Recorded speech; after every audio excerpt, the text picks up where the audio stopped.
ದೇವತೆಗಳೆಲ್ಲ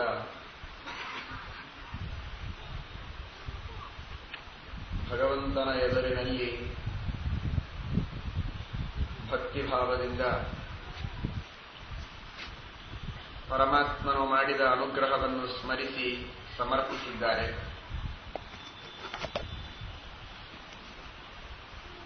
ಪ್ರಸನ್ನ ಮುದ್ರೆಯ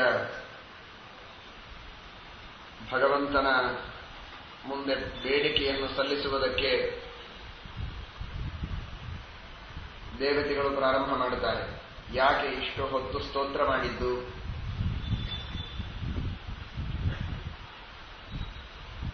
ಐಶ್ವರ್ಯ ಭ್ರಷ್ಟರಾಗಿ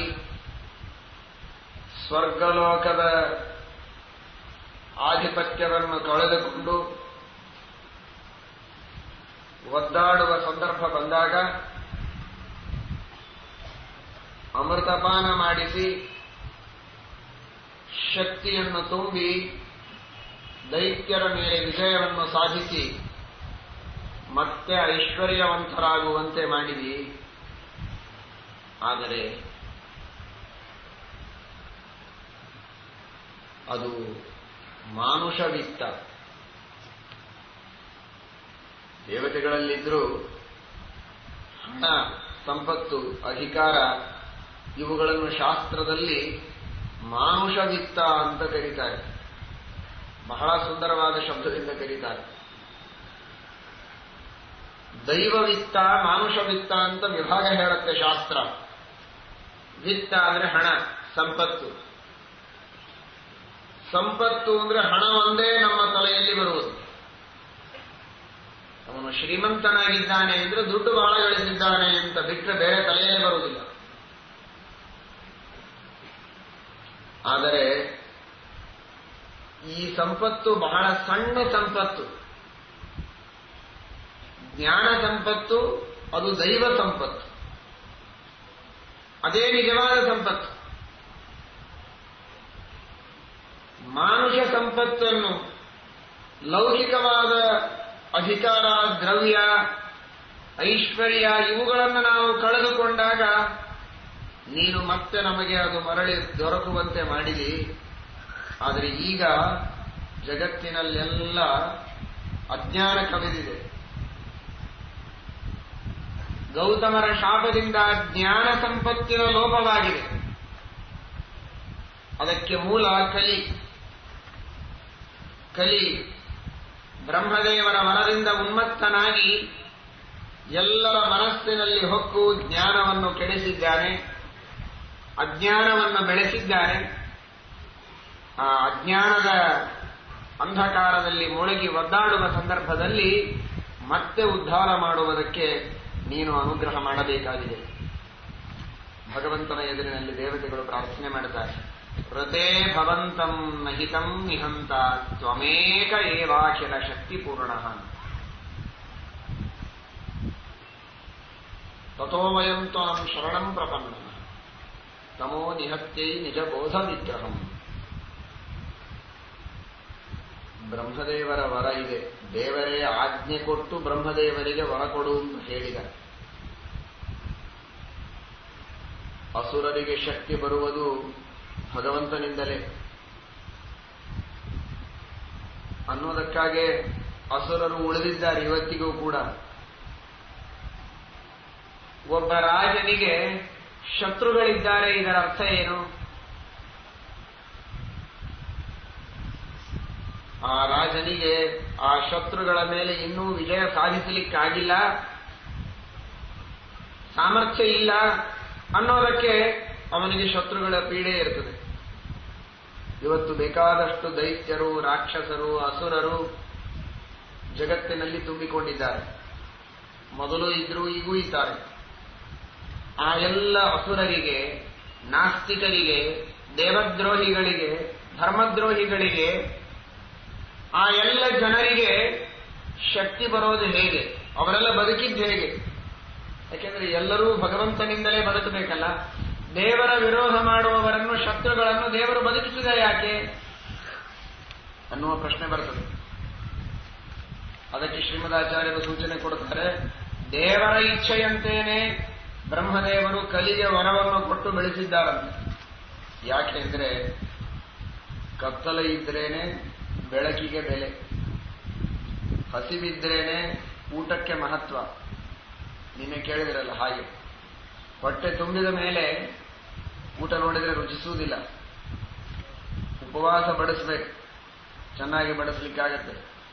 ಹೊಟ್ಟೆ ತುಂಬ ಊಟ ಮಾಡಿ ಬಡಿಸ್ಲಿಕ್ಕೆ ನಿಂತ ಅಂದ್ರೆ ಇಷ್ಟ್ಯಾಕೆ ಉಣ್ತಾರಪ್ಪ ಇವರು ಅಂತ ತಾನು ಅಷ್ಟೇ ಉಂಡಿ ಎದ್ದಿರ್ತಾನೆ. ಮತ್ತೆ ಆದ್ರೆ ತನಗೆ ಹೊಟ್ಟೆ ತುಂಬಿದ್ದಾಗ ಇನ್ನೊಬ್ಬರಿಗೆ ಬಡಿಸುವ ಇವರು ಇಷ್ಟ್ಯಾಕೆ ಊಟ ಮಾಡ್ತಾರೆ ಅಂತ ಅನಿಸ್ತು.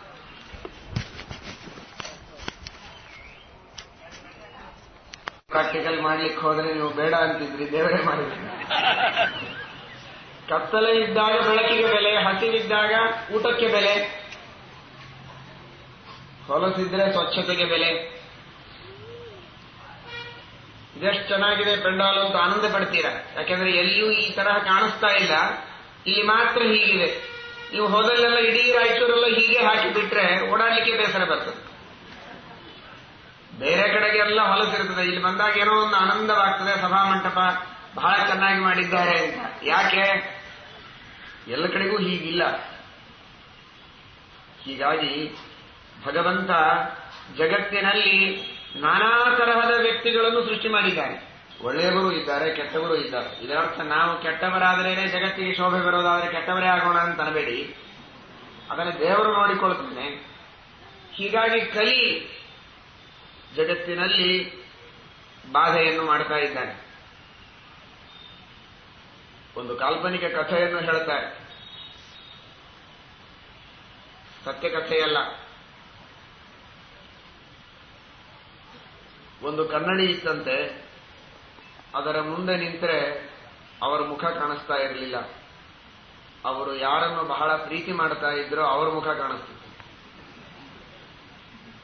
ಹೀಗಾಗಿ ಯಾರು ಯಾರನ್ನು ಪ್ರೀತಿ ಮಾಡ್ತಾರೆ ಅಂತ ನೋಡೋಣ ಅಂತ ಆ ಕನ್ನಡಿಯನ್ನ ತರಿಸಿ ಪರೀಕ್ಷೆ ಮಾಡ್ಲಿಕ್ಕೆ ಪ್ರಾರಂಭ ಮಾಡಿದ್ರಂತೆ. ಒಬ್ಬೊಬ್ಬರನ್ನ ಧರ್ಮರಾಜ ನಿಂತ, ಭೀಮಸೇನ ದೇವರು ನಿಂತರು, ಒಬ್ಬೊಬ್ಬರೂ ನಿಲ್ತಾ ಬಂದರು. ಕೃಷ್ಣ ಕನ್ನಡಿ ಮುಂದೆ ಬರೋ ಹೊತ್ತಿಗೆ ದೊಡ್ಡ ಸಭೆಯೇ ನಡೆದು ಹೋಯಿತು. ಯಾರು ಕೃಷ್ಣನಿಗೆ ಬೇಕಾದವರು ಅಂತ ಎಲ್ಲರಿಗೂ ಕುತೂಹಲ. ರುಕ್ಮಿಣಿ ಕಾಣಿಸಬಹುದು ಅಂತ ಕೆಲವರು, ಅರ್ಜುನ ಕಾಣಿಸಬಹುದು ಅಂತ ಕೆಲವರು, ಭಾರೀ ಕುತೂಹಲದಿಂದ ಸಾವಿರಾರು ಜನ ನೆರೆದಿದ್ದಾರೆ ನೋಡಬೇಕು ಅಂತ. ಆದರೆ ಕೃಷ್ಣ ಕನ್ನಡಿಯ ಮುಂದೆ ಬಂದಾಕ್ಷಣಕ್ಕೆ ಅಲ್ಲಿ ಕಂಡದ್ದು ಶಕುನಿ, ಯಾರೂ ಕಾಣಿಸಿಲ್ಲ. ಯಾಕೆ ಅಂದ್ರೆ ಶ್ರೀಕೃಷ್ಣ ಪರಮಾತ್ಮನಿಗೆ ಶಕುನಿಯಂತಹ ಒಂದು ಪಾತ್ರ ಬೇಕಾಗಿತ್ತು. ಅವನ ಮೇಲೆ ಪ್ರೀತಿ ಇದೆ ಅಂತ ತಾತ್ಪರ್ಯ ಅಲ್ಲ ಅದಕ್ಕೆ.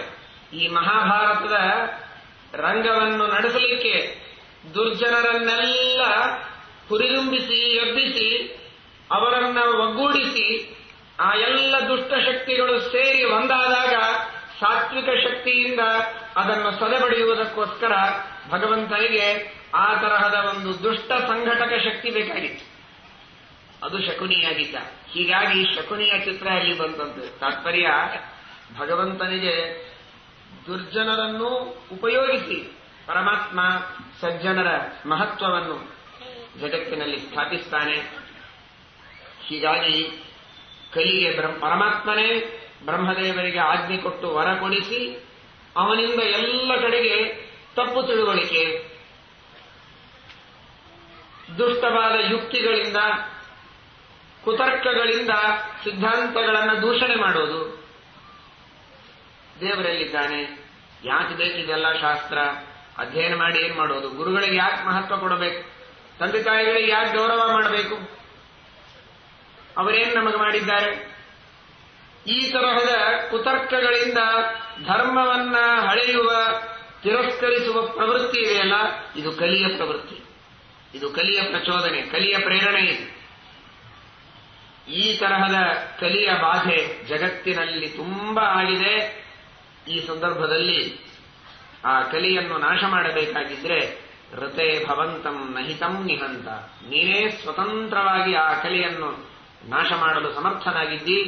ಅವತಾರ ಮಾಡಿ ಆ ಕಲಿಯ ಬಾಧೆಯಿಂದ ಉಂಟಾದ ಈ ಅಜ್ಞಾನ, ತಪ್ಪು ತಿಳುವಳಿಕೆ, ಅವಿಶ್ವಾಸ, ಅಶ್ರದ್ಧೆ, ಅನ್ಯಾಯ, ಅಧರ್ಮ ಇವುಗಳನ್ನೆಲ್ಲ ನಿರ್ಮೂಲನ ಮಾಡಬೇಕು ಅಂತ ದೇವತೆಗಳು ಭಗವಂತನಿಗೆ ಮೊರೆ ಹೊಕ್ಕಿದ್ದಾರೆ.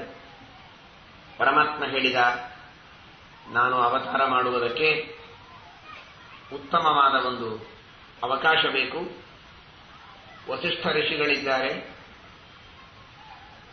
ಬ್ರಹ್ಮ ತೇಜಸ್ಸಿನ ಸಾಕ್ಷಾತ್ ಸಾಕಾರ ಮೂರ್ತಿಗಳು ವಸಿಷ್ಠ ಋಷಿಗಳು.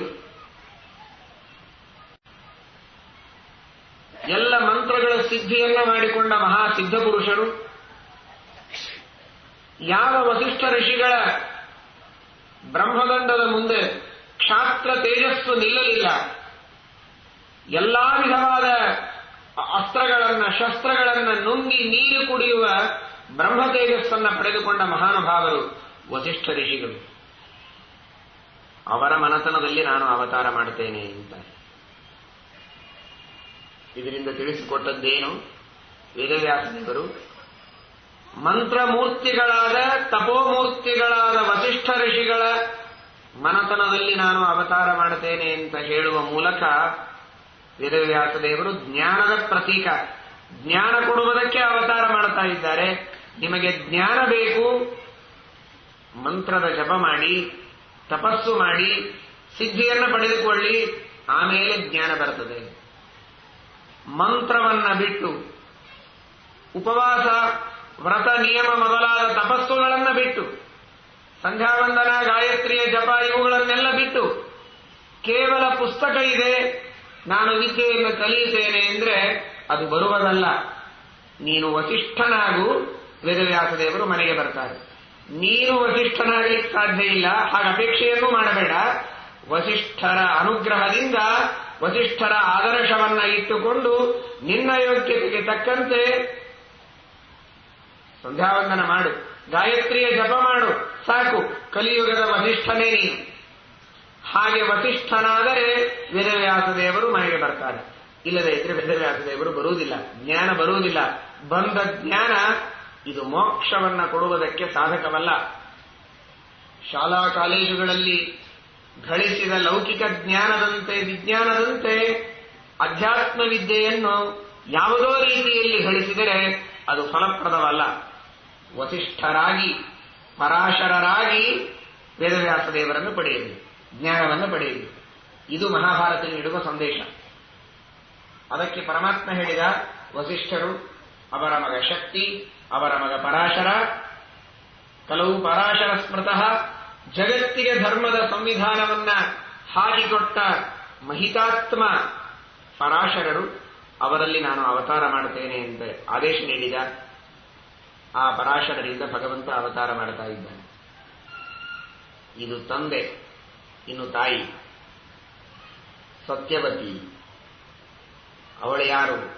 ಅದನ್ನು ಹೇಳ್ತಾನೆ ಭಗವಂತ. ವಸುರಾಜನ ಮಗಳು. ಎಷ್ಟು ವಿಚಿತ್ರವಾದ ಕಥೆ. ವಸು ಪರಮ ಭಗವದ್ಭಕ್ತ, ಪರಮ ಧಾರ್ಮಿಕನಾದ ರಾಜ. ಅಂತಹ ವಸುವಿನ ವಿಚಿತ್ರವಾದ ಕಥೆ ಅಂದರೆ, ವಸು ತಾನು ಹೊರಗೆ ಹೋದಾಗ, ಬೇಟೆಗೆ ಹೋದಾಗ ಮನಸ್ಸಿನಿಂದ ತನ್ನ ಹೆಂಡತಿಯನ್ನು ಸ್ಮರಿಸ್ತಾನೆ. ನೋಡಿ, ಭಗವಂತನ ಸಂಕಲ್ಪ ಎಷ್ಟು ವಿಚಿತ್ರವಾಗಿದೆ. ಪರಮಾತ್ಮ ತನ್ನ ಸ್ವಾತಂತ್ರ್ಯವನ್ನ ಎಷ್ಟು ಬಗೆಯಾಗಿ ತೋರಿಸ್ತಾನೆ ಇತಿಹಾಸದಲ್ಲಿ, ಇವತ್ತಿಗೂ ತೋರಿಸ್ತಾನೆ. ಆದರೆ ಇವತ್ತು ವೇದವ್ಯಾಸದೇವರಂತಹ ಸಾಕ್ಷಾತ್ ಭಗವಂತ ಅಥವಾ ವಾಲ್ಮೀಕಿಗಳಂತಹ ಮಹರ್ಷಿಗಳು ಅವತಾರ ಮಾಡಿ ಜಗತ್ತಿನಲ್ಲಿ ನಡೆಯುವ ಕಥೆಗೆ ಭಗವಂತತ್ವದ ಹಿನ್ನೆಲೆಯನ್ನು ನೀಡುವುದಕ್ಕೆ ಯಾವ ವ್ಯಕ್ತಿಗಳಿಲ್ಲ. ಇವತ್ತೇನು ಕಡಿಮೆ ಇಲ್ಲ ಭಗವಂತನ ಮಹಿಮೆ, ದೇವರ ಲೀಲೆ ಇವತ್ತೇನು ಕಡಿಮೆ ಇಲ್ಲ. ಅವತ್ತಿಗೂ ಇದೆ, ಇವತ್ತಿಗೂ ಇದೆ. ಅವತ್ತು ಆ ಭಗವಂತ ಅವತಾರ ಮಾಡಿ ನಮಗೆ ಹೇಳಿದ, ವಾಲ್ಮೀಕಿಗಳು ಹೇಳಿದರು ಅನ್ನೋದಕ್ಕೆ ಅದು ಗೊತ್ತಾಯಿತು. ಈಗ ಭಗವಂತ ಪ್ರತಿಯೊಬ್ಬರ ಮನೆಯಲ್ಲಿಯೂ, ಪ್ರತಿಯೊಂದು ಊರಿನಲ್ಲಿಯೂ, ಪ್ರತಿಯೊಂದು ದೇಶದಲ್ಲಿಯೂ ತನ್ನ ಮಹಿಮೆಯನ್ನು ತೋರಿಸ್ತಾನೇ ಇರ್ತಾನೆ. ಇದು ದೇವರ ಮಹಿಮೆ, ದೇವರ ಲೀಲೆ ಅಂತ ಹೇಳುವವರಿಲ್ಲ, ತಿಳಿಯುವವರಿಲ್ಲ ಅಷ್ಟೇ. ಆದರೆ ಇತಿಹಾಸ ಅದನ್ನು ದಾಖಲು ಮಾಡಿದೆ ಅಂತ ಅನ್ನೋದಕ್ಕೆ ನಮಗೆ ಭಗವಂತನ ಮಹಿಮೆ ಗೊತ್ತಾಗುತ್ತೆ. ಆ ವಸುರಾಜನಿಗೆ ಮನಸ್ಸಿನಲ್ಲಿಯೇ ಕಾಮೋದ್ರೇಕವಾದಾಗ ಸ್ಖಲನವಾಗಿದೆ. ತನ್ನ ಶಕ್ತಿಯನ್ನು ಒಂದು ಶೇನ ಪಕ್ಷಿಗೆ ಕಟ್ಟಿ ಕೊಟ್ಟು ಕಳಿಸಿದ್ದಾನೆ. ಅದು ಮತ್ತೊಂದು ಶೇನ ಪಕ್ಷಿಯ ಜೊತೆಗೆ ಯುದ್ಧವಾಡ್ತಾ ಕೆಳಗೆ ಹಾಕಿದೆ. ಯಮುನಾ ನದಿಯ ಮೇಲೆ ಹಾರುವಾಗ ಕೆಳಗೆ ಬಿದ್ದ ಅವನ ವೀರ್ಯವನ್ನು ಅಲ್ಲಿರುವ ಮೀನು ನುಂಗಿದೆ, ಹೆಣ್ಣು ಮೀನು. ಅದು ಗರ್ಭವತಿಯಾಗಿದೆ. ಎಷ್ಟು ವಿಚಿತ್ರ ನೋಡಿ. ವಸುರಾಜ ಯಾರು, ಮೀನ ಏನು? ಇವನ ಹೆಂಡತಿಯಲ್ಲಿಯೋ ಗಂಡ ಎಲ್ಲಿಯೋ ಮೀನ ಎಲ್ಲಿಯೋ ಇದೆ. ಭಗವತ್ ಸಂಕಲ್ಪ ಹೇಗಿರುತ್ತದೆ, ಪರಮಾತ್ಮನ ಸ್ವಾತಂತ್ರ್ಯ ಹೇಗಿದೆ. ಇವನೇನೋ ವಿಚಾರ ಮಾಡಿದ, ಆದರೆ ನಡೆದದ್ದೇನೋ. ತನ್ನ ಹೆಂಡತಿಯಲ್ಲಿಯೇ ತಾನು ಮಕ್ಕಳನ್ನ ಪಡೆಯಬೇಕು ಅಂತ ಇವನ ಅಪೇಕ್ಷೆ ಇದ್ರೆ, ಭಗವಂತನ ಅಪೇಕ್ಷೆ ಅದು ಆ ಮೀನಿನಲ್ಲಿ ಗರ್ಭ ಬೆಳೆಯಬೇಕು ಅಂತ ಇದೆ. ಮೀನು ಗರ್ಭವತಿಯಾಯಿತು. ಮೀನುಗಾರರು ಅದನ್ನು ಹಿಡಿದ್ರು. ನೋಡ್ತಾರೆ, ಏನೋ ವಿಚಿತ್ರ ಕಾಣಿಸ್ತಾ ಇದೆ. ಮೆಲ್ಲಗೆ ಅದನ್ನು ಬಾಯಿ ಬಿಚ್ಚಿ ನೋಡಿದರೆ ಅಲ್ಲಿ ಇಬ್ಬರು, ಒಂದು ಗಂಡು ಒಂದು ಹೆಣ್ಣು ಹುಟ್ಟಿದೆ. ಗಂಡು ಹುಟ್ಟಿದ್ದೇ ಮತ್ಸ್ಯರಾಜ, ಹೆಣ್ಣು ಅವಳೇ ಸತ್ಯವತಿಯಾಗ್ತಾಳೆ.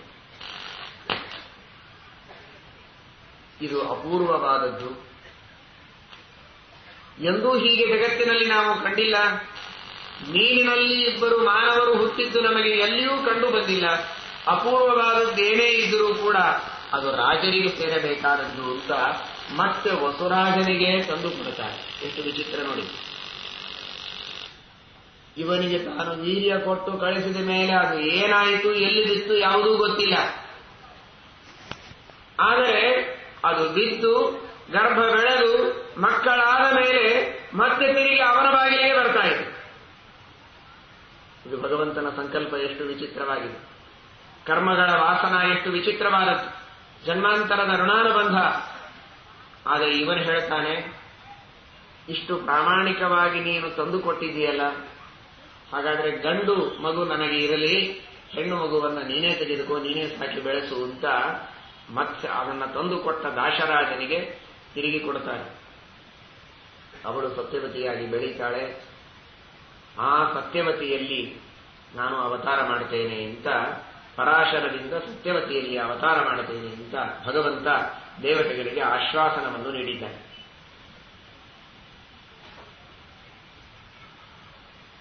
ಯಮುನಾ ನದಿ ತೀರದಲ್ಲಿಯೇ ಶ್ರೀಕೃಷ್ಣ ಪರಮಾತ್ಮನ ಅವತಾರ ಆದದ್ದು.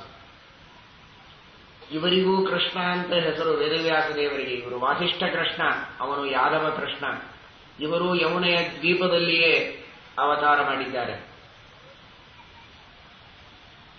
ಅವಳು ದಾಶರಾಜನ ಮನೆಯಲ್ಲಿ ಹುಟ್ಟಿದರೂ ಕೂಡ ಮತ್ಸ್ಯ ಪುರಾಣ ಹೇಳುವಂತೆ ಅವಳು ಬಹಳ ಶುದ್ಧಳಾಗಿ ಬೆಳೆದಿದ್ದಾಳೆ. ಯಾವ ತರಹದ ಹೊಲಸುಗಂಧ ಇಲ್ಲ, ಯೋಜನಗಂಧ ಅಂತ ಅವಳಿಗೆ ಹೆಸರು. ಅವಳು ನಿಂತರೆ ಒಂದು ಯೋಜನದವರೆಗೆ ಸುಗಂಧ ಹರಡುತ್ತಾ ಇತ್ತಂತೆ. ವೇದವ್ಯಾಸ ದೇವರಂತಹ ಮಕ್ಕಳು ಅವತಾರ ಮಾಡಬೇಕಾದರೆ ಪುಣ್ಯವತಿಯಾಗದೇ ಇದ್ದರೆ ವೇದವ್ಯಾಸ ದೇವರಂತಹ ಮಕ್ಕಳು ಹುಟ್ಟಬಹುದೇ? ಆ ಪುಣ್ಯವಂತರಿಗೆ ಗಂಧ ಇರುತ್ತದೆ, ಸುಗಂಧ ಇರುತ್ತದೆ. ಯಥಾ ವೃಕ್ಷಸ್ಯ ಸಂಪುಷ್ಪಿತಸ್ಯ ದೂರಾದ್ ಗಂಧೋ ವಾತ್ಯೇವಂ ಪುಣ್ಯಸ್ಯ ಕರ್ಮಣೋ ದೂರಾದ್ ಗಂಧೋ ವಾತಿ. ಯಾವ ರೀತಿಯಾಗಿ ಸುಗಂಧದ ಹೂವಿಗೆ, ಸಂಪಿಗೆ ಹೂವಿಗೆ, ಮಲ್ಲಿಗೆ ಹೂವಿಗೆ ಗಂಧ ಇರುತ್ತೆ, ಹಾಗೆ ಸತ್ಕರ್ಮಗಳಿಂದ ಬಂದ ಪುಣ್ಯಕ್ಕೆ ಸುಗಂಧ ಇದೆ, ಒಳ್ಳೆಯ ವಾತಾವರಣ ಇದೆ. ಒಬ್ಬ ಶ್ರೇಷ್ಠನಾದ ಪುಣ್ಯವಂತ ಇದ್ದಾನೆ ಅಂದ್ರೆ ಅವನ ಸುತ್ತಮುತ್ತ ಎಲ್ಲ ಪರಿಮಳ ಹರಡಿರುತ್ತದೆ. ರಾಘವೇಂದ್ರ ಸ್ವಾಮಿಗಳವರು ಪರಿಮಳಾಚಾರ್ಯರಾದದ್ದು ಎರಡು ರೀತಿಯಿಂದ. ಒಂದು, ಪರಿಮಳ ಗ್ರಂಥವನ್ನ ರಚನೆ ಮಾಡಿ ಅವರು ಪರಿಮಳಾಚಾರ್ಯರಾದರೆ, ಇನ್ನೊಂದು ಅವರು ಮಾಡಿದ ಪುಣ್ಯಗಳಿಂದ, ಅವರು ಮಾಡಿದ ತಪಸ್ಸಿನಿಂದ ತಮ್ಮ ಸುತ್ತಮುತ್ತ ಎಲ್ಲ ಆ ಪುಣ್ಯದ ಪರಿಮಳವನ್ನು ಹರಡಿಸಿದ್ದಾರೆ ಅನ್ನುವುದಕ್ಕೂ ಪರಿಮಳಾಚಾರ್ಯರು. ಹಾಗೆ ವೇದವ್ಯಾಸ ದೇವರಂತಹ ಶ್ರೇಷ್ಠ ಪುತ್ರ ರತ್ನನನ್ನು ಪಡೆಯುವುದಕ್ಕೆ ಇವಳು ಎಂತಹ ಪುಣ್ಯವನ್ನು ಪಡೆದಿರಬೇಕು ಅನ್ನುವುದಕ್ಕೆ ಯೋಜನ ಗಂಧ, ಆ ಪುಣ್ಯದ ಗಂಧವೂ ಇತ್ತು, ದೇಹದ ಗಂಧವೂ ಸುತ್ತಲೂ ಇತ್ತು. ಅಂತಹ ಪರಮ ಶುದ್ಧಳಾಗಿ ತೇಜಸ್ವಿನಿಯಾಗಿ ಬೆಳೆದಂತಹ ಮಹಾನುಭಾವಳು ಆ ಸತ್ಯವತಿ. ಇಂತಹ ಸತ್ಯವತಿ ಹಾಗೂ ಪರಾಶರರಲ್ಲಿ ಭಗವಂತ ಪ್ರಾದುರ್ಭೂತನಾಗ್ತಾ ಇದ್ದಾನೆ. ಇವರನ್ನು ಕೇವಲ ನಿಮಿತ್ತ ಮಾತ್ರ ಮಾಡಿಕೊಂಡಿದ್ದಾನೆ ಭಗವಂತ.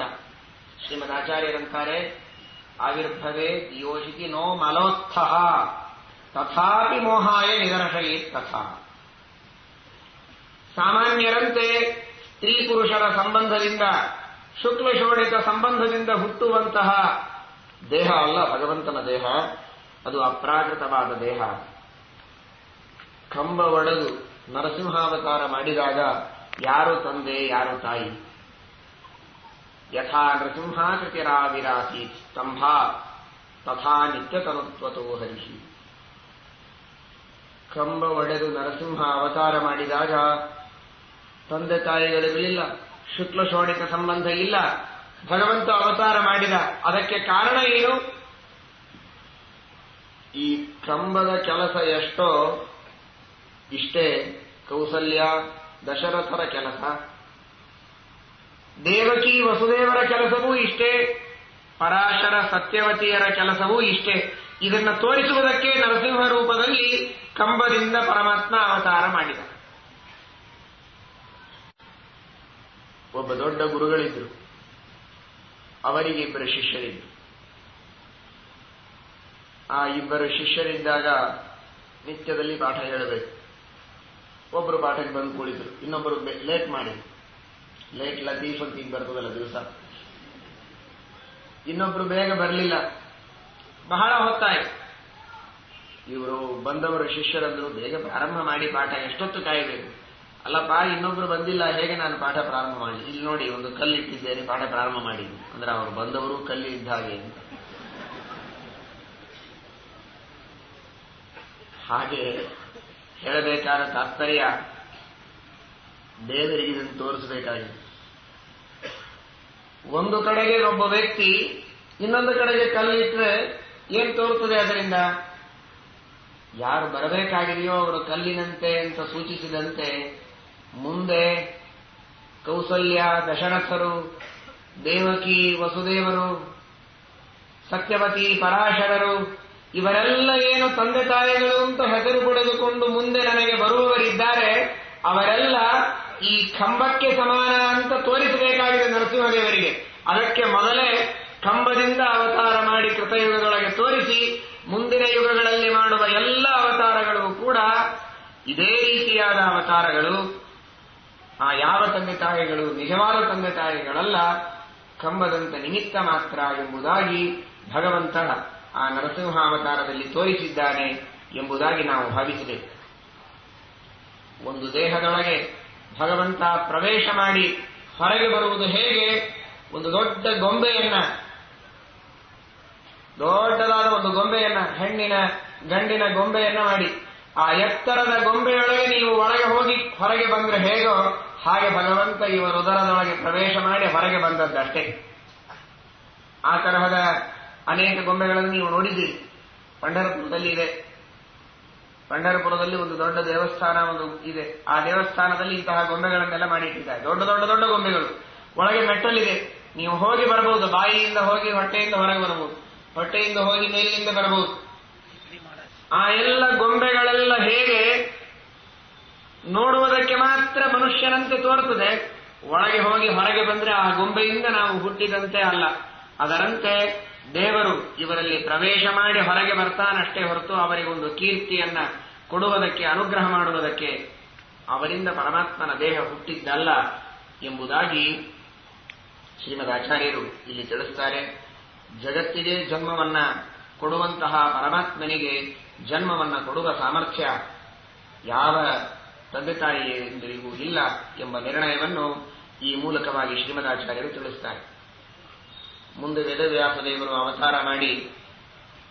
ಅವತಾರ ಮಾಡಿದ ವೇದವ್ಯಾಸದೇವರು ಉಳಿದ ಮಕ್ಕಳಂತೆ ಅಲ್ಲ ಅಂತ ಗೊತ್ತಾಗುವುದಕ್ಕೆ ವೇದವ್ಯಾಸದೇವರು ಹುಟ್ಟುವಾಗಲೇನೆ ದೊಡ್ಡವರಾಗಿ ತೇಜಸ್ವಿಗಳಾಗಿ ಅನಂತ ವೇದಾನ್ಮುಖತಃ ಸಮುದ್ಗಿರನ್ ಎಲ್ಲ ವೇದಗಳನ್ನ ಮುಖದಿಂದ ಉಚ್ಚಾರಣೆ ಮಾಡ್ತಾ ಚೆನ್ನಾಗಿ ಅಳ್ಳಿಗೆ ಬರ್ತಿರೋದಿಲ್ಲ ಇವತ್ತಿನ ಮಕ್ಕಳಿಗೆ. ನಿಜವಾದ ಮಗು ಅಂತಾಗಿದ್ರೆ ಅಳದೇ ಇದ್ರೆ ರೋಗ ಬರ್ತದೆ ಅಂತ ಚೂಟಿ ಅಳಿಸ್ತಾರೆ. ಆದರೆ ವೇದವ್ಯಾಸ ದೇವರು ಅನಂತ ವೇದಗಳನ್ನ ತಮ್ಮ ಮುಖದಿಂದ ಉದ್ಗಾರ ಮಾಡ್ತಾ ಅವತಾರ ಮಾಡ್ತಾ ಇದ್ದಾರೆ. ಸಾಮಾನ್ಯ ಮಕ್ಕಳಂತೆ ಇವರಾಗಿದ್ರೆ ಇದು ಸಾಧ್ಯವಿತ್ತೆ. ಆದರೂ ಲೋಕದೃಷ್ಟಿಯಿಂದ ಪರಾಶರರಿಂದ ಉಪನಯನವನ್ನ ಮಾಡಿಸಿಕೊಂಡಂತೆ ನಟನೆ ಮಾಡಿ ಬ್ರಹ್ಮಾದಿ ದೇವತೆಗಳಿಂದ ಸ್ತುತ್ಯರಾಗಿ ಅನಂತ ವೇದಗಳ ಉಪದೇಶವನ್ನು ಮಾಡಲು ಪ್ರಾರಂಭ ಮಾಡಿದ್ದಾರೆ. ಪಂಚರಾತ್ರಾದಿ ಆಗಮಗಳು, ವೇದಗಳು, ಮಹಾಭಾರತಾದಿಗಳ ನಿರ್ಮಾಣ ಮಾಡಿ, ಪುರಾಣಗಳ ನಿರ್ಮಾಣ ಮಾಡಿ, ಬ್ರಹ್ಮಸೂತ್ರಗಳ ನಿರ್ಮಾಣ ಮಾಡಿ ಬ್ರಹ್ಮಾದಿ ದೇವತೆಗಳಿಗೆ ಉಪದೇಶ ಮಾಡಿದ್ದಾರೆ. ಪುನಃ ಜ್ಞಾನದ ಸಂಸ್ಥಾಪನೆಯನ್ನು ವೇದವ್ಯಾಸ ದೇವರು ಮಾಡುತ್ತಾ ಇದ್ದಾರೆ. ವೇದವ್ಯಾಸ ದೇವರು ಜ್ಞಾನದ ಸ್ಥಾಪನೆಯನ್ನು ಮಾಡಿದರೂ ಕೂಡ ಎಲ್ಲರಿಗೂ ಜ್ಞಾನ ಬರಲಿಲ್ಲ. ಕಲಿಯ ಬಾಧೆ ಎಲ್ಲರನ್ನೂ ಬಿಡಲಿಲ್ಲ. ಕಲಿಯ ಬಾಧೆ, ವ್ಯಥೆ, ಪೀಡೆ ಇನ್ನೂ ಇದ್ದೇ ಇತ್ತು. ಆ ಅನಂತ ವೇದಗಳನ್ನ ಉಪದೇಶ ಮಾಡಿದರೆ ಅದನ್ನ ತಾಳುವ ಶಕ್ತಿ, ತಿಳಿದುಕೊಳ್ಳುವ ಯೋಗ್ಯತೆ ಇಲ್ಲದೇ ಇದ್ದ ಜನ ಮತ್ತೂ ಒದ್ದಾಡ್ತಾ ಇದ್ದಾರೆ. ಆಗ ವೇದವ್ಯಾಸ ದೇವರು ಮತ್ತೆ ವೇದಗಳ ವಿಭಾಗ ಮಾಡಿ ಅವರವರಿಗೆ ಎಷ್ಟು ಯೋಗ್ಯವೋ ಅಷ್ಟೇ ವೇದಗಳ ಉಪದೇಶವನ್ನು ಮಾಡಿ ಜ್ಞಾನವನ್ನ ಪ್ರಚಾರ ಮಾಡ್ತಾ ಇದ್ದಾರೆ. ಒಬ್ಬೊಬ್ಬರನ್ನು ಒಂದೊಂದು ಕಾರ್ಯಕ್ಕಾಗಿ ತಮ್ಮ ಶಿಷ್ಯರನ್ನು ನೇಮನ ಮಾಡ್ತಾರೆ. ಆ ಶಿಷ್ಯರ ಸ್ಮರಣೆಯನ್ನು ನಾವು ಮಾಡಬೇಕು. ವೇದಗಳ ಶಾಸ್ತ್ರಗಳ ಜ್ಞಾನ ನಮಗೆ ಬರ್ತಾ ಇಲ್ಲ. ವೇದಶಾಸ್ತ್ರ ಪ್ರವರ್ತಕರಾದ ಋಷಿಗಳ ಹೆಸರನ್ನಾದರೂ ಕೇಳಿ ಪವಿತ್ರರಾಗಬೇಕು. ರುಚಾಂ ಪ್ರವರ್ತಕಂ ಪೈಲಂ ಯಜುಷಾಂಚ ಪ್ರವರ್ತಕಂ ವೈಶಂಪಾಯನಮೇವೈಕಂ ದ್ವಿತೀಯಂ ಸೂರ್ಯಮೇವ. ಪೈಲ ಎಂಬ ಋಷಿ, ಅವರಲ್ಲಿ ಶೇಷದೇವರು ಪ್ರವೇಶ ಮಾಡ್ತಾರೆ. ವೇದವ್ಯಾಸ ದೇವರ ಶಿಷ್ಯರಾಗಿ, ಋಗ್ವೇದದ ಪ್ರವರ್ತಕರಾಗಿ, ದೈವಿ ಮೀಮಾಂಸಾಶಾಸ್ತ್ರಕ್ಕೆ ಪ್ರವರ್ತಕರಾಗಿ ಪೈಲ ಋಷಿಗಳು ಸೇವೆ ಮಾಡ್ತಾರೆ. ಅಂದ್ರೆ ಆ ಸೇವೆಯ ಭಾಗ್ಯ ನನಗೂ ಇರಲಿ ಅಂತ ಶೇಷದೇವರು ಪೈಲ ಋಷಿಗಳಲ್ಲಿ ಪ್ರವೇಶ ಮಾಡ್ತಾರೆ. ಇದರಂತೆ ಸುಮಂತುವಿನಲ್ಲಿ ಗರುಡದೇವರು ಪ್ರವೇಶ ಮಾಡ್ತಾರೆ. ಜೈಮಿನಿಯಲ್ಲಿ ಇಂದ್ರದೇವರು ಪ್ರವೇಶ ಮಾಡ್ತಾರೆ. ರೋಮಹರ್ಷಣರಲ್ಲಿ ಸಾಕ್ಷಾತ್ ಕಾಮದೇವ ಪ್ರವೇಶ ಮಾಡ್ತಾನೆ. ವೈಶಂಪಾಯನರಲ್ಲಿ ಬ್ರಹ್ಮದೇವರೇ ಪ್ರವೇಶ ಮಾಡ್ತಾರೆ. ಹೀಗೆ ಒಬ್ಬೊಬ್ಬ ಋಷಿಗಳಲ್ಲಿ ಒಬ್ಬೊಬ್ಬ ದೇವತೆಗಳು ಪ್ರವೇಶ ಮಾಡಿ ಮಹಾಭಾರತ, ಋಗ್ವೇದ, ಯಜುರ್ವೇದ, ಸಾಮವೇದ, ಅಥರ್ವವೇದ ಮೊದಲಾದ ಎಲ್ಲ ವೇದಗಳ ಶಾಸ್ತ್ರಗಳ ಪ್ರವರ್ತನವನ್ನು ಮಾಡುತ್ತಾರೆ. ಇದೇನು ನಮಗೆ ತಿಳಿಸಿಕೊಡುತ್ತದೆ ಅಂದರೆ, ಒಳ್ಳೆಯ ಕಾರ್ಯವನ್ನು ಒಬ್ಬರು ಮಾಡುತ್ತಾರೆ ಅಂದರೆ ನಮಗೆ ಸಹಾಯ ಮಾಡುವ ಪ್ರವೃತ್ತಿ ಇದ್ರೆ ಸುಲಭವಾಗಿ ಪುಣ್ಯವನ್ನು ನಾವು ಗಳಿಸಬಹುದು. ವೇದವ್ಯಾಸ ದೇವರು ಕರೆದರು. ಒಬ್ಬೊಬ್ಬ ಋಷಿಗಳಿಗೆ ಒಂದೊಂದು ಕೆಲಸವನ್ನು ಒಪ್ಪಿಸಿದರು. ಅವರವರು ವೇದವ್ಯಾಸ ದೇವರ ಅನುಗ್ರಹದಿಂದ ಮಾಡಿದ್ರೆ ಅವರು ಪುಣ್ಯವಂತರಾಗ್ತಾ ಇದ್ರು. ಆದರೆ ದೇವತೆಗಳಿಗೆ ಪುಣ್ಯದ ಲೋಭ. ನಮಗೇಕೆ ವೇದವ್ಯಾಸ ದೇವರ ಈ ಆಜ್ಞೆಯನ್ನು ಪಾಲನ ಮಾಡಿ ಕೋಟಿ ಕೋಟಿ ಭಕ್ತರಿಗೆ ಸಚ್ಛಾಸ್ತ್ರಗಳ ಉಪದೇಶ ಮಾಡಿಸುವ ಭಾಗ್ಯದೊಳಗೆ ನಾವೇಕೆ ಪುಣ್ಯದ ಲಾಭವನ್ನು ಪಡೆದುಕೊಳ್ಳಬಾರದು ಅಂತನ್ನುವ ಒಂದು ತವಕ ಆ ದೇವತೆಗಳಿಗೆ. ಸ್ವಯಂ ಯಾವಾಗಲೂ ಪಾಠ ಪ್ರವಚನ ನಿರತರಾದ ಭಕ್ತರ ಉದ್ಧಾರಕ್ಕಾಗೇನೇ ಇರುವ ದೇವತೆಗಳಿಗೇನೇ ಇಷ್ಟು ಪುಣ್ಯದ ಲೋಭ ಇದ್ದ ಮೇಲೆ ಇನ್ನು ಏನೂ ಪುಣ್ಯವೇ ಇಲ್ಲದ ಪುಣ್ಯ ದರಿದ್ರರಾದ ನಮಗೆ ಎಷ್ಟು ಪುಣ್ಯದ ಲೋಭ ಇರಬೇಕು ವಿಚಾರ ಮಾಡಿ. ನೀವೇ ಉಪನ್ಯಾಸಕ್ಕೆ ಬನ್ನಿ, ಪ್ರವಚನಕ್ಕೆ ಬನ್ನಿ, ಶಾಸ್ತ್ರಗಳನ್ನು ಕೇಳಿ, ಬಹಳ ಉತ್ತಮ ಕೆಲಸ.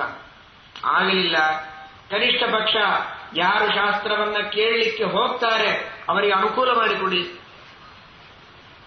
ಅವರನ್ನು ಕರೆದುಕೊಂಡು ಹೋಗಿ ಬಿಟ್ಟು ಬನ್ನಿ. ಏನೂ ಮಾಡದೇ ಇದ್ರೂ ಕೂಡ ಹೋಗ್ತಾ ಇರುವಾಗ ಪ್ರವಚನಕ್ಕೆ ಹೋಗ್ತಾ ಇದ್ದೀರಾ, ಬಹಳ ಒಳ್ಳೆಯ ಕೆಲಸ, ಪ್ರವಚನದ ಮಹಾಭಾರತದ ಶ್ರವಣವನ್ನ ಮಾಡಬೇಕು, ಪುಣ್ಯ ಬರ್ತದೆ, ಹೋಗಿ ಬರ್ರಿ ಅಂತಿಷ್ಟು ಅನುಮೋದನವಾದರೂ ಮಾಡಿ, ಪುಣ್ಯ ಬರ್ತದೆ ಅಂತ ಹೇಳ್ತದೆ ಶ್ರೀಮದ್ ಭಾಗವತ. ನೀವು ಕೇಳಿದ್ರೆ ಪುಣ್ಯ, ಕೇಳುವವರಿಗೆ ಸಹಾಯ ಮಾಡಿಕೊಟ್ರೆ ಪುಣ್ಯ, ಪೂಜೆ ಮಾಡುವವರಿಗೆ ಸಹಾಯ ಮಾಡಿದ್ರೆ ಪುಣ್ಯ ಇದೆ. ನೈವೇದ್ಯಕ್ಕೆ ಅನ್ನ ಸಿದ್ಧ ಮಾಡಿದ್ರೆ ಪುಣ್ಯ ಇದೆ, ಪಾತ್ರೆ ತಿಕ್ಕು ಕೊಟ್ರೆ ಪುಣ್ಯ ಇದೆ, ಪೂಜೆ ನಡೆಯುವಾಗ ಹರಟೆ ಹೊಡೆಯದೇ ಇದ್ರೆ ಸಾಕು ಪುಣ್ಯ ಬರ್ತದೆ.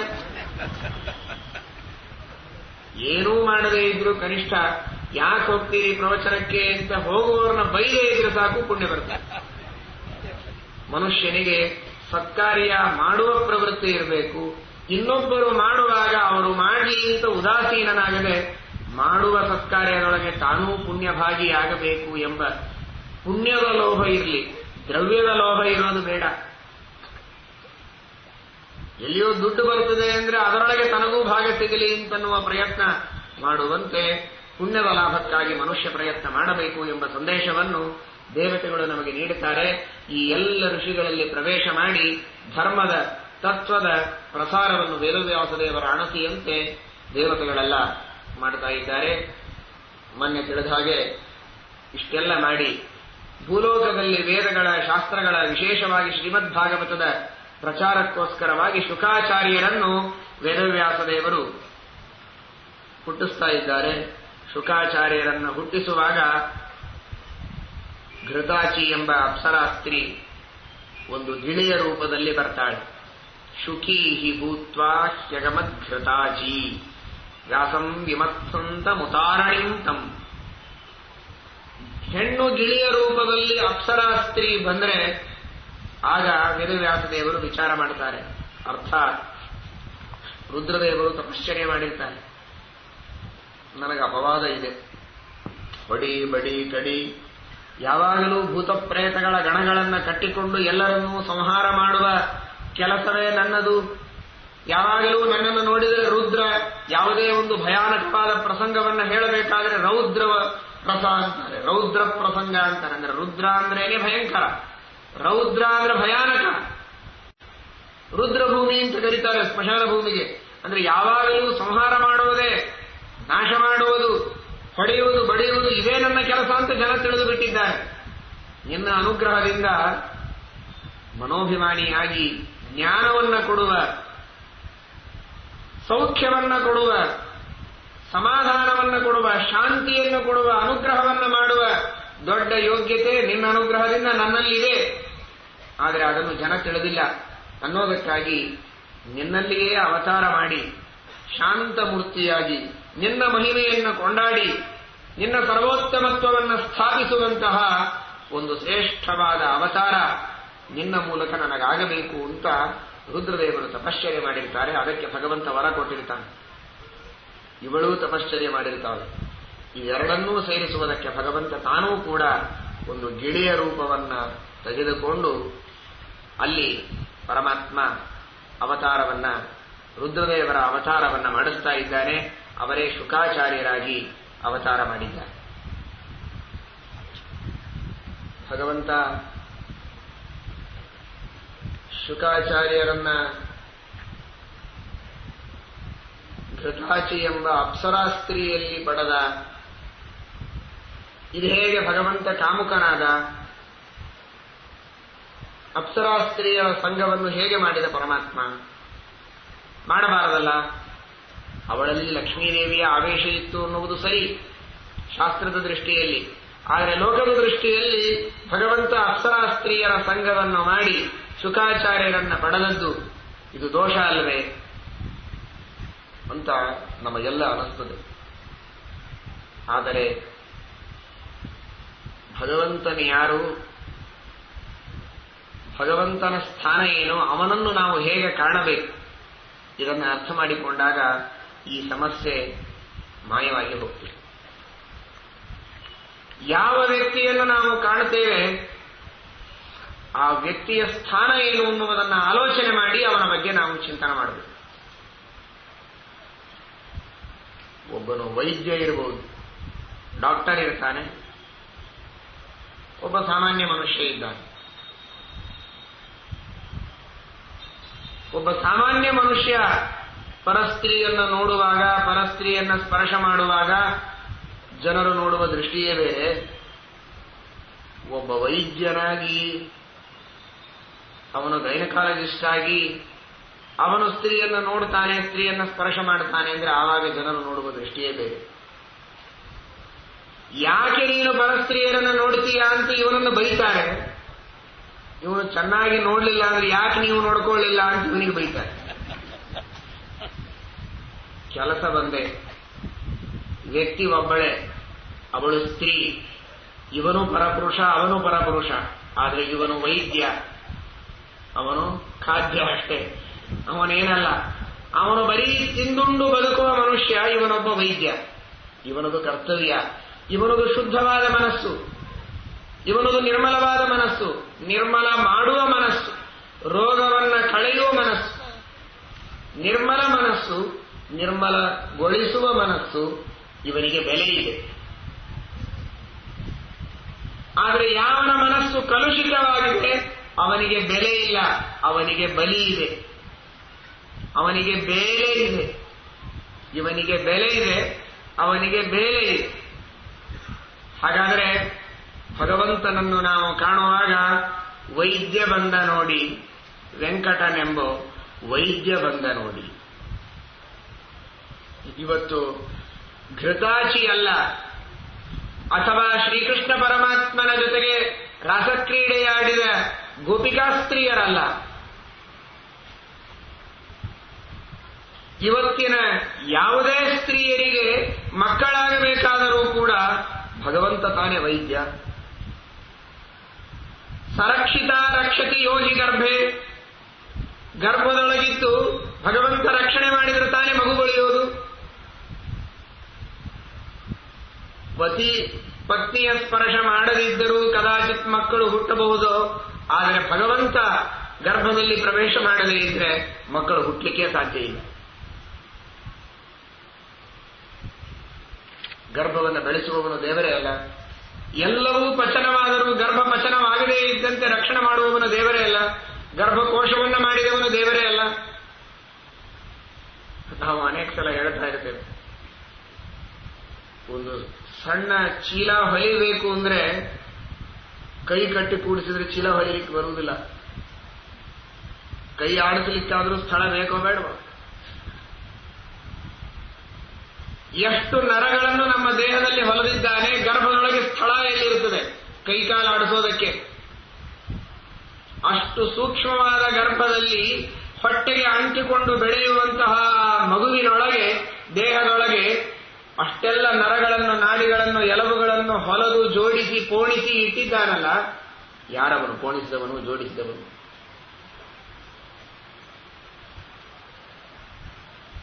ನಿಮ್ಮ ದೇವರಿಗೆ ಪರಸ್ತ್ರೀಯರ ಸ್ಪರ್ಶ ಮಾಡಬೇಡ ಅಂತ ಹೇಳಿ ಅಂತ ನೀವು ಹೇಳಿದರೆ ಜಗತ್ತಿನಲ್ಲಿ ಯಾರೂ ಹುಟ್ಟಲಿಕ್ಕೆ ಸಾಧ್ಯವಿಲ್ಲ.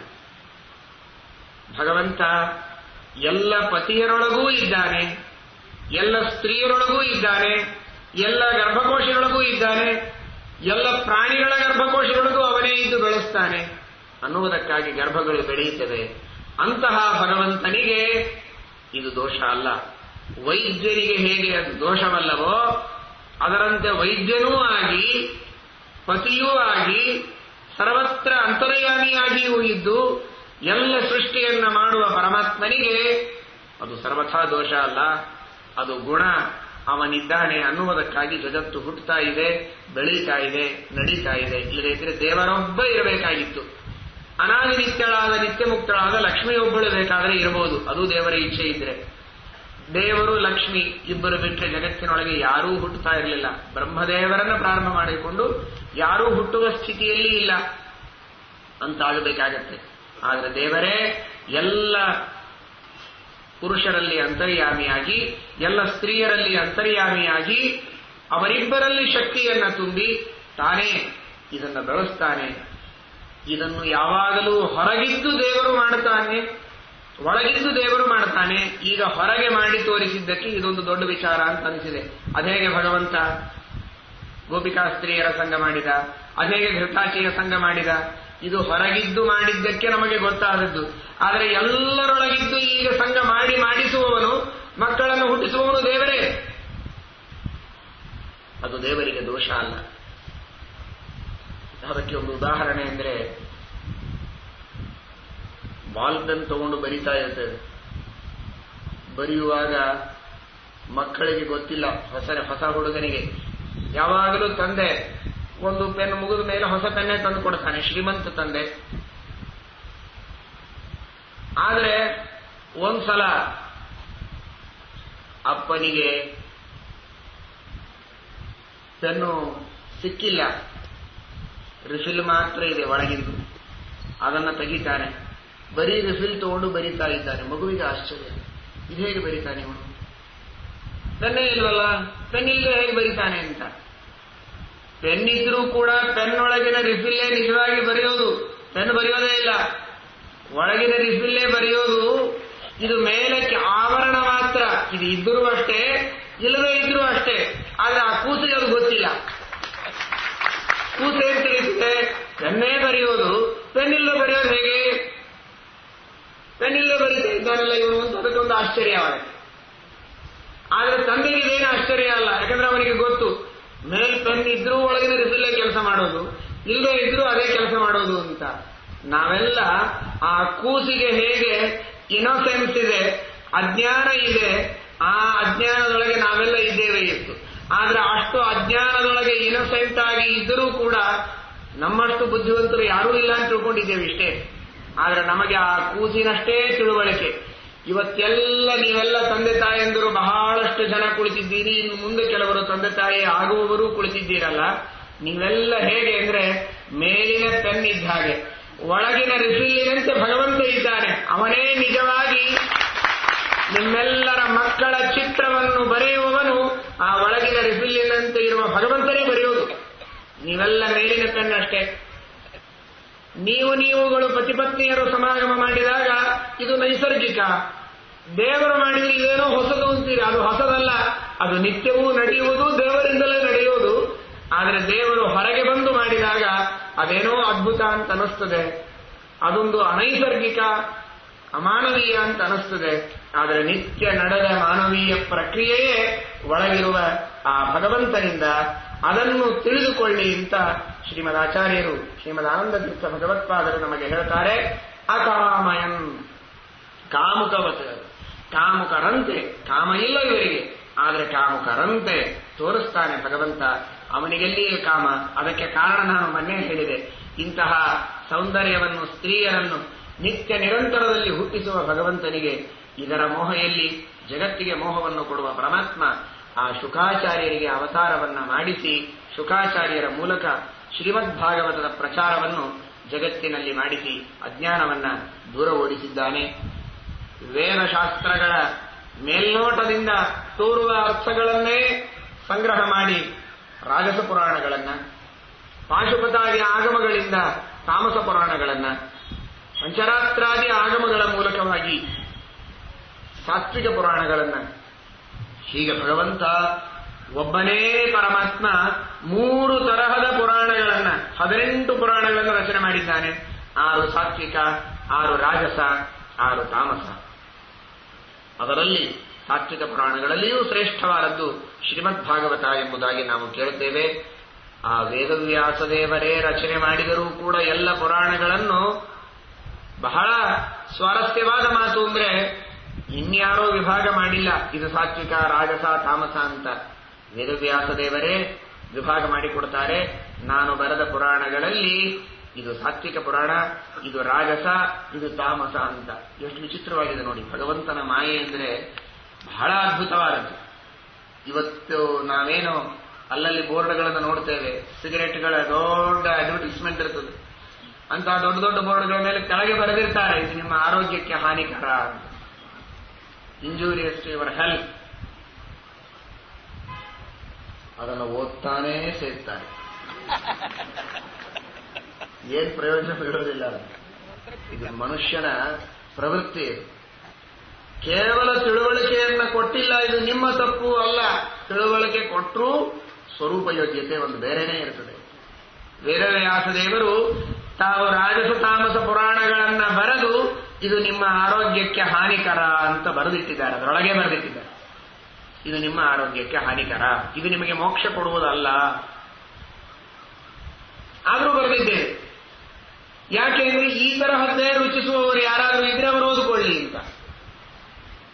ಇಷ್ಟು ಹೇಳಿದರೂ ಜನರಿಗೆ ಅದು ಗೊತ್ತಾಗುವುದಿಲ್ಲ. ಏನೇನೋ ತಪ್ಪು ತಿಳುವಳಿಕೆಯನ್ನು ಮಾಡಿಕೊಳ್ತಾರೆ. ಆದರೆ ಶ್ರೀಮದಾಚಾರ್ಯರು ನಿರ್ಣಯ ಮಾಡಿ ಹೇಳ್ತಾರೆ, ವೇದವ್ಯಾಸ ದೇವರ ಮಾತಿನಿಂದಲೇ ತಿಳಿದುಕೊಳ್ಳಿ. ಸಾತ್ವಿಕ ಪುರಾಣಗಳು, ಪಂಚರಾತ್ರಾದಿ ಆಗಮಗಳು, ಅದರಲ್ಲಿಯೂ ಶ್ರೀಮದ್ ಭಾಗವತ, ಶ್ರೀಮನ್ ಮಹಾಭಾರತ, ಇವುಗಳಿಗೆ ಅನುಗುಣವಾಗಿ ಭಗವಂತನ ವಿಷ್ಣುವಿನ ಪಾರಮ್ಯವನ್ನ ಚೆನ್ನಾಗಿ ತಿಳಿದುಕೊಂಡು, ಅಜ್ಞಾನವನ್ನ ಕಳೆದುಕೊಂಡು ವೇದವ್ಯಾಸ ದೇವರ ಅನುಗ್ರಹವನ್ನ ಪಡೆದುಕೊಳ್ಳಿ. ಇದೇ ವೇದವ್ಯಾಸ ದೇವರ ಅವತಾರದ ಮೂಲ ಉದ್ದೇಶ ಎಂಬುದಾಗಿ ಶ್ರೀಮದಾಚಾರ್ಯರು ಆದೇಶ ನೀಡಿದ್ದಾರೆ. ಶ್ರೀಕೃಷ್ಣಾರ್ಪಣ.